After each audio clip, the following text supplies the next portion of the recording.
Everyone assumed Donald Trump could control the 2026 World Cup in the United States, threatening cities, relocating matches, and imposing his will on the globe's biggest sporting event. Everyone was wrong. September 26, 2025, Oval Office. Trump was asked about World Cup matches scheduled in Seattle and San Francisco, cities he calls run by, radical left lunatics. His response revealed his assumptions about American dominance.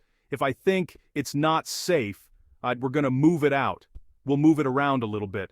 For months, Trump acted as if he were the ultimate authority on the World Cup. He hosted FIFA President Gianni Infantino at the White House. He set up a presidential task force for the tournament. He talked about the organization like it was an American production requiring his approval. Trump assumed that FIFA, like many international bodies dependent on American markets and funding, would simply follow his orders. He believed that having 11 U.S. host cities meant total American control. He thought that success in the United States would give him leverage over the venues. But he was wrong.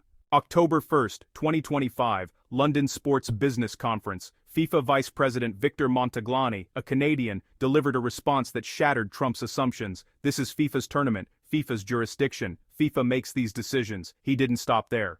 He made clear what Trump couldn't accept. With all due respect to current world leaders, football is bigger than them, and football will outlive their regimes, their power, and their slogans. This wasn't diplomatic wording, it was an international organization through its Canadian VP telling an American president, your authority stops at the border. FIFA, not Trump, controls the World Cup. Canada and Mexico's matches are protected by contracts Trump cannot override. For Mark Carney's Canada, this was an unexpected win. Toronto and Vancouver are guaranteed their matches. Canadian control over hosting is secured. Trump's attempt to use the tournament to pressure cities opposed to his policies was publicly rejected. This is what happens when Trump's transactional bullying meets an institution that doesn't need U.S. approval to function. Canada benefits from Trump overplaying his hand. To understand why FIFA's October 1st rejection matters, we need to see what Trump was trying to do. For those who remember when international sports operated above politics, this was a crucial test of whether that principle could survive Trump's presidency.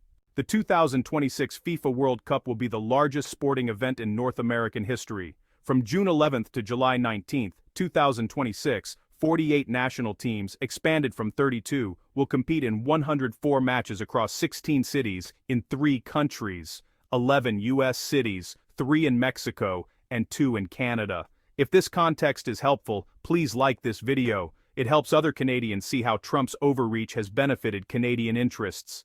FIFA confirmed the host cities in 2022. Seattle's Lumen Field 6 matches, Levi's Stadium near San Francisco 6 matches, Vancouver's BC Place 7 matches, Toronto's BMO Field 6 matches, Mexico City's Estadio Azteca will host the opening match on June 11th. These aren't casual arrangements. They are binding contracts worth hundreds of millions, covering security, infrastructure, and visas. Changing them 9 months before kickoff would create massive logistical and legal problems. Trump's September 26 threat ignored all of this. When asked about Seattle and San Francisco, he said, "We're going to make sure they're safe. If I think it's not safe, we're going to move it out of that city." Notice the phrasing. If I think, not if FIFA determines or if security assessments show. Trump claimed sole authority over World Cup safety. His reasoning was political. Seattle and San Francisco opposed his immigration and crime policies. They are sanctuary cities. To Trump, they were enemies to be punished. The World Cup threat was leverage. Comply with my policies or lose your matches. It's the same coercion he uses in trade, defense, and diplomacy. Problem: FIFA doesn't answer to America. On October 1, 2025, Victor Montaglani spoke at London's Sports Business Conference. As FIFA Vice President and COAF President, he represents Canada's voice in North American soccer. Responding to Trump's threats, Montaglani said something that went viral. It's FIFA's tournament, FIFA's jurisdiction. FIFA makes those decisions. This wasn't hedge speak. It directly contradicted Trump's claimed authority. Montaglani continued. The sport is bigger than any current political debate. With all due respect to current world leaders, football is bigger than them, and it will survive their regimes, governments, and slogans. A Canadian FIFA official told Trump without naming him that his authority is temporary. Montaglani's statement sent a clear message. If Canada's FIFA vice president can publicly reject Trump, The organization fears no American retaliation. His remarks were calculated to make headlines and deliver a clear ego blow. Football will survive their regime. International media ran the story. FIFA rejects Trump's World Cup threats. For Canada, it was a diplomatic win without political cost. Montaglani's statement guaranteed Canada and Mexico's World Cup security. Toronto will host 6 matches. Vancouver will host 7 matches, including a round of 32 knockout. Hotels, restaurants, transport and visitors are expected to add $450 to $500 million to Canada's economy. This pattern repeats across other issues. FIFA contracts protect Canada and Mexico, and Trump cannot revoke them. Mexico City's Estadio Azteca hosts the opening match on June 11th. Guadalajara and Monterrey host additional matches worth hundreds of millions. Ironically, Trump's threats against U.S. cities actually strengthened guarantees for Canada and Mexico.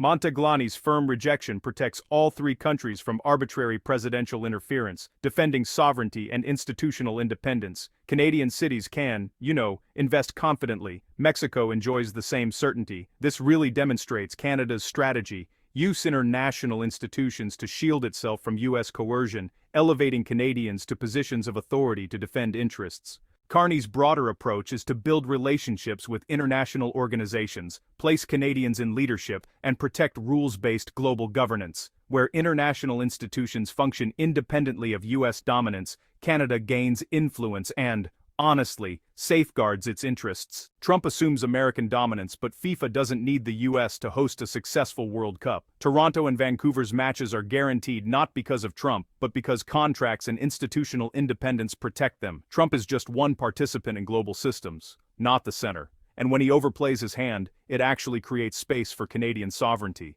The World Cup will go on as planned. FIFA's authority prevails. Trump learned again that American dominance has limits.